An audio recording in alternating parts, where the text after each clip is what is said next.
Assalamualaikum warahmatullahi wabarakatuh.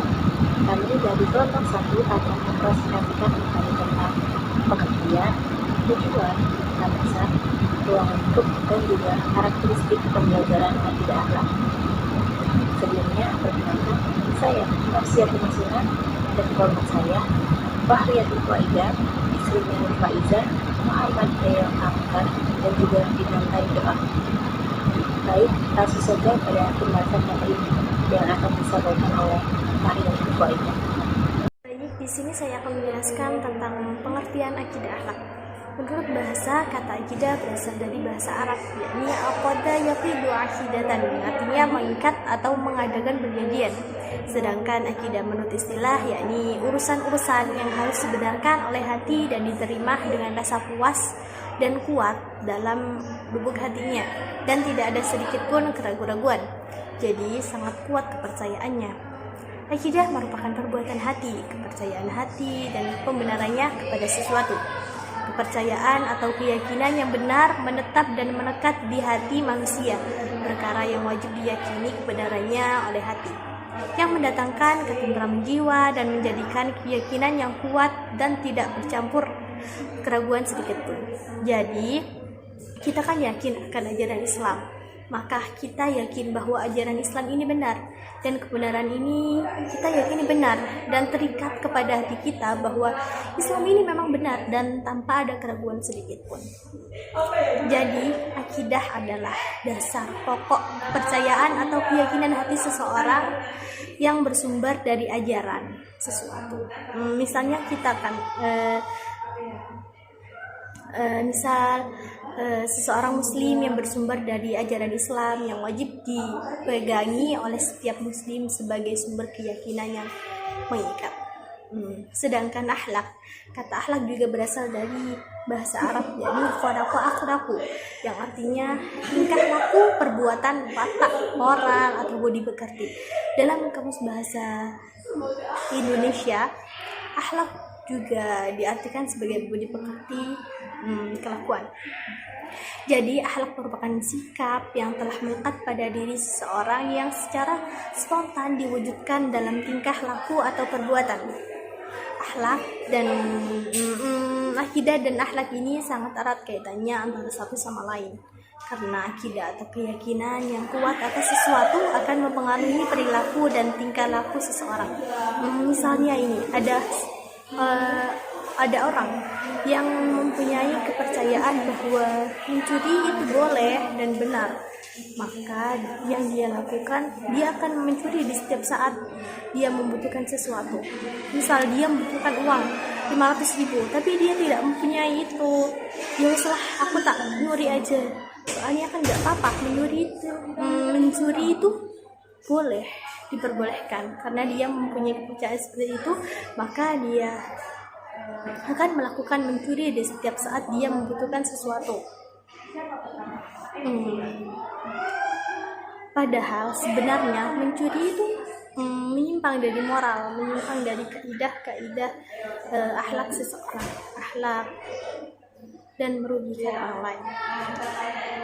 Maka dari itu sangat dibutuhkan sekali pembelajaran atau pendidikan atas akidah akhlak, agar dia tahu mana akidah, mana akhlak, akidah dan akhlak yang baik itu seperti apa, akidah dan akhlak yang benar itu seperti apa.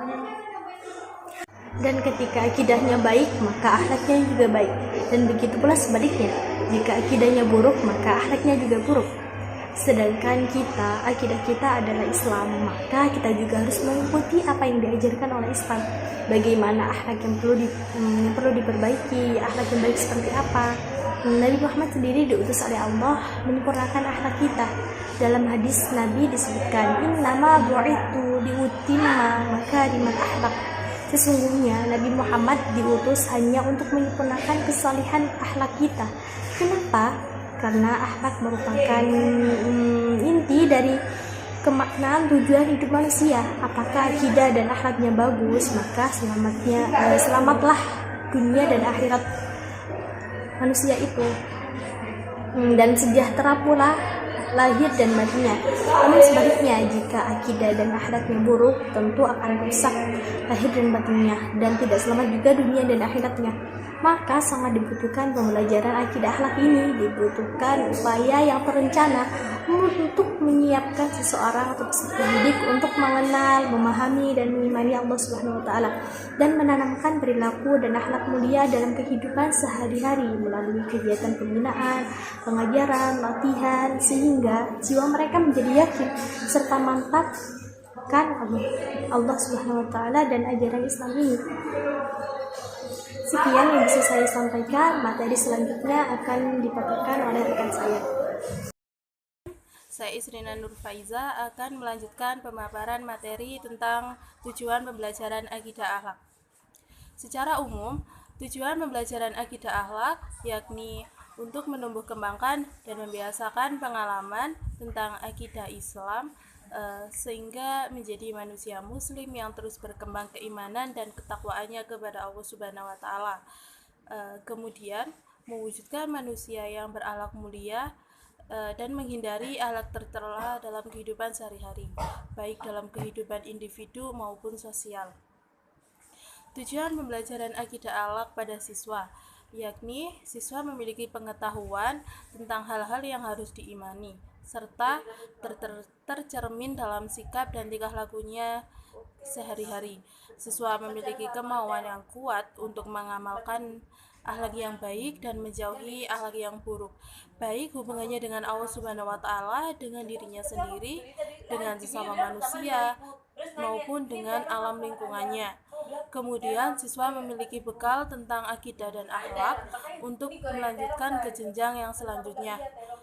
Pendidikan akhlak juga bertujuan untuk mengetahui perbedaan-perbedaan dan perangai manusia yang baik dan buruk, agar manusia dapat memegang teguh sifat-sifat yang baik dan menjauhkan diri dari sifat-sifat yang buruk, sehingga terciptalah tata tertib dalam pergaulan di mana tidak ada saling benci-membenci. Secara ringkas, pembelajaran akidah akhlak bertujuan untuk menumbuhkan dan meningkatkan kemauan dan keimanan peserta didik yang diwujudkan dalam akhlaknya melalui pembelajaran dan penanaman kepada peserta didik tentang akidah dan akhlak Islam, sehingga menjadi manusia muslim yang terus berkembang dan meningkat keimanan dan kualitas ketakwaannya kepada Allah Subhanahu wa Ta'ala dalam kehidupan pribadi, bermasyarakat, berbangsa, bernegara, dan beragama. Terima kasih. Materi akan dilanjutkan oleh rekan saya. Baik, di sini saya akan menjelaskan tentang landasan pembelajaran akidah akhlak. Landasan akidah akhlak adalah ajaran Islam itu sendiri.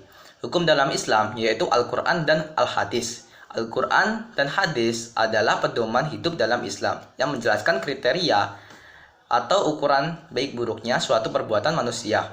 Dasar akidah akhlak yang pertama adalah Al-Quran.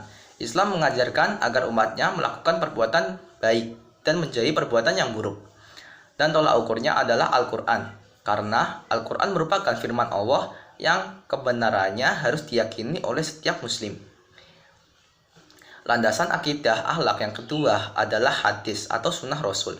Untuk memahami Al-Quran lebih rinci, umat Islam diperintahkan untuk mengikuti ajaran Rasulullah SAW.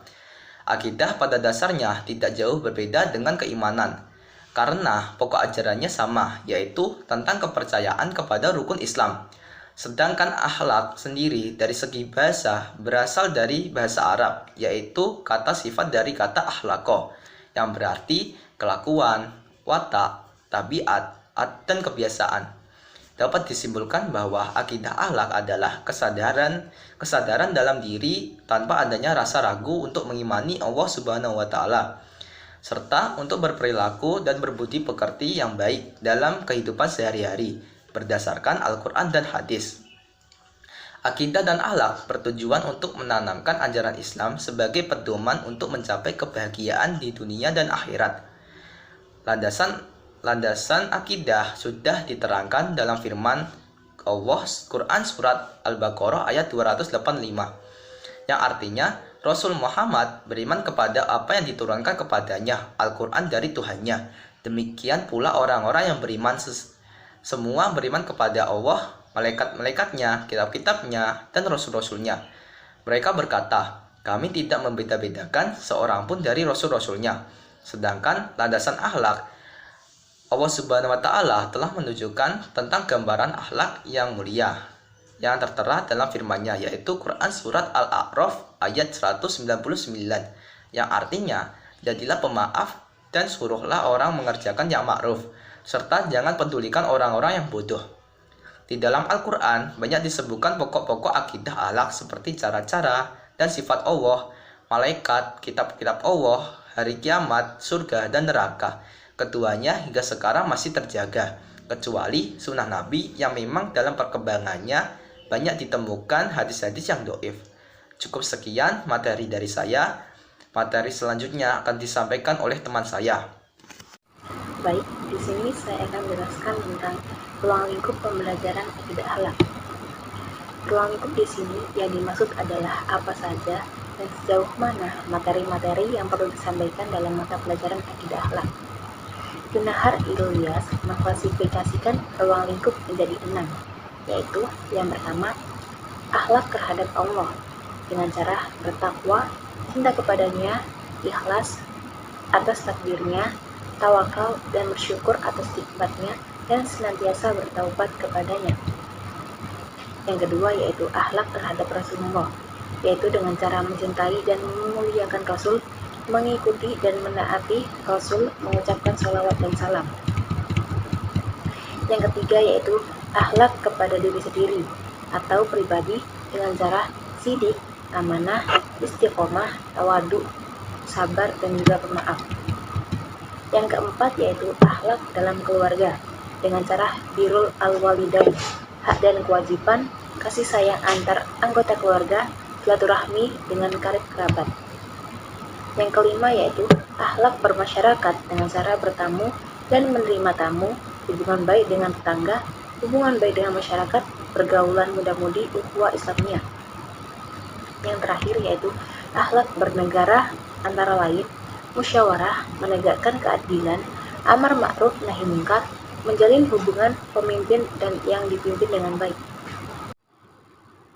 Menurut Aba Firdaus Al-Hawani, ruang lingkup akhlak dibagi menjadi 2, yaitu membangun akhlak mulia dan mencegah akhlak tercela. Yang pertama yaitu akhlak mulia. Akhlak mulia terdiri dari bersikap sederhana, berakhlak mulia, merendahkan diri, bekerja keras, bersikap jujur, menepati janji, dan lain sebagainya. Yang kedua yaitu akhlak tercela, antara lain mencegah akhlak mulia, bohong dan nifak, berkhianat, berburuk sangka, menghina dan memfitnah, iri hati dan dengki, dan lain sebagainya. Maka dari itu, pembelajaran akidah akhlak sangat dibutuhkan dan ditanamkan sejak dini, karena sangat mempengaruhi tingkah laku dan moral manusia. Tetapi, pembelajaran juga harus menggunakan metode dan materi dengan tepat. Pembentukan akidah akhlak pada siswa tersebut berfungsi sebagai upaya peningkatan pengetahuan siswa tentang akidah akhlak, pengembangan atau peningkatan keimanan dan ketakwaan siswa, perbaikan terhadap kesalahan keyakinan dan perilaku, dan pencegahan terhadap akhlak tercela. Adapun karakteristik materi akidah dan akhlak adalah sebagai berikut. 1. Pembelajarannya merupakan materi yang dikembangkan dari ajaran-ajaran dasar yang terdapat dalam agama Islam yang bersumber dari Al-Quran dan Al-Hadis. 2. Prinsip-prinsip dasar akidah adalah keimanan manusia yang diperkuat atau keyakinan yang bertujuan kuat dan mewujudkan rukun iman. Prinsip-prinsip akidah akhlak adalah pembentukan sikap dan kepribadian seseorang agar berakhlak mulia atau akhlak al-mahmudah dan mengeliminasi akhlak tercela. 3. Materi akidah akhlak merupakan salah satu rumpun materi pembelajaran agama, Al-Quran, hadis, akidah akhlak, syariah atau fikih, ibadah, muamalah, dan sejarah kebudayaan Islam, yang secara integratif menjadi sumber nilai dan landasan moral spiritual yang kokoh dalam pengembangan keilmuan dan kajian keislaman. 4. Materi akidah dan akhlak tidak hanya mengantarkan peserta didik untuk menguasai pengetahuan dan pemahaman tentang akidah akhlak dalam ajaran Islam, melainkan yang terpenting adalah bagaimana peserta didik dapat mengamalkan akidah dan akhlak itu dalam kehidupan sehari-hari. 5. Tujuan materi akidah dan akhlak adalah untuk membentuk peserta didik beriman dan bertakwa kepada Allah Subhanahu wa Ta'ala, serta memiliki akhlak yang mulia. Sekian yang dapat kami sampaikan. Kurang lebihnya mohon maaf. Wassalamualaikum warahmatullahi wabarakatuh.